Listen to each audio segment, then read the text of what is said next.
Hey, Drew, just sort of considering, what was at stake and the competition, do you recall being a part of such a flawless performance like that on both sides of the ball where everything was clicking?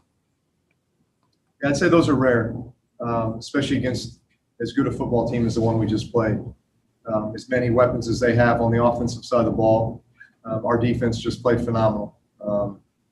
Really contained them, bottled them up. The pass rush did a phenomenal job. I mean, really, it all starts there. I think on both sides of the ball. Our offensive line, I'd say the same thing. Just the way they controlled the line of scrimmage the entire game. We played such a great complementary game, I think, offensively. Ran the ball very well against the #1 run defense in the league.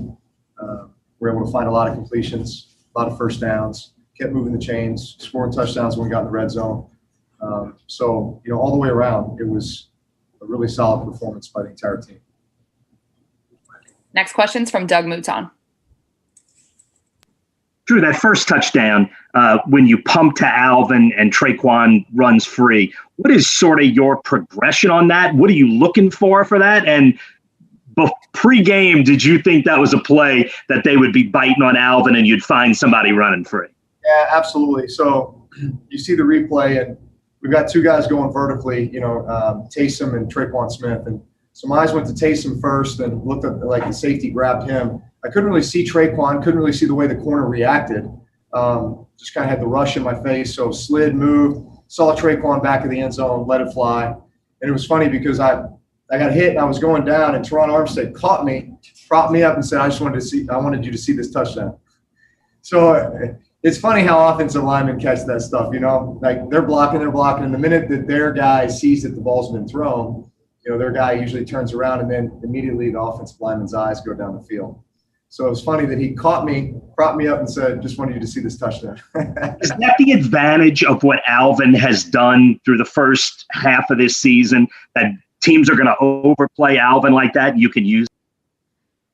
Well, yeah, absolutely. I mean, listen, Alvin's a weapon. They know that we throw screens to him. And so obviously that becomes kind of a big piece of cheese that you put out there sometimes. Next question's from Mike Triplett. Drew, it's hard to believe it was just 3 days ago that we didn't see you practicing on Thursday.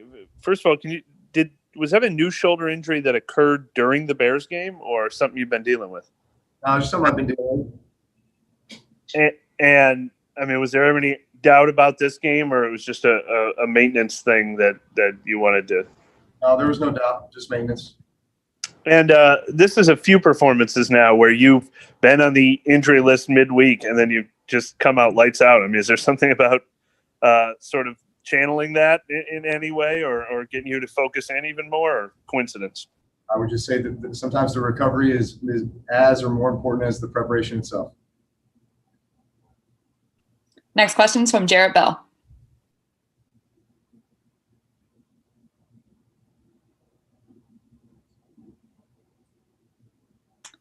All right, we'll follow up with next questions from Brooke Kirchhoffer. Hey, Drew, what was it like having Michael Thomas back and really just everyone on offense healthy for this game? Listen, it was great. It's great to have everybody back there. I know Mike was excited. I know Emmanuel Sanders was excited. I think, honestly, my biggest thing coming to the game was just to keep those guys just calm, and slowly kind of bring them back into it, and not make it to where it's one of these where all of a sudden expectations are at a certain level and, they're each playing 60 snaps and it's just, too much. So I think, man, the balance of how much those guys played, their production, just kind of getting re-indoctrinated back into it, I thought was perfect. And if I can follow up to that, just the offense as a whole, you're really just able to spread the wealth as far as just the amount of talent you guys have on offense. How big is that at this point in the season? Well, it's great, but you gotta execute, I mean, so it's when we're calling plays, when we're thinking about personnel groups, when we're thinking about matchups, it's about putting our guys in the best position to succeed. It's about creating tempo, creating rhythm, playing complementary football, spreading the ball around. And I think today was just a great example of all that. Last question's from Doug Mouton.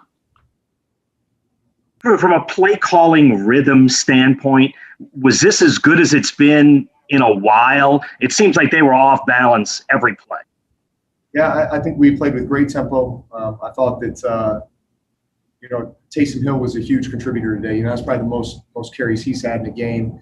And then, throwing a couple key passes.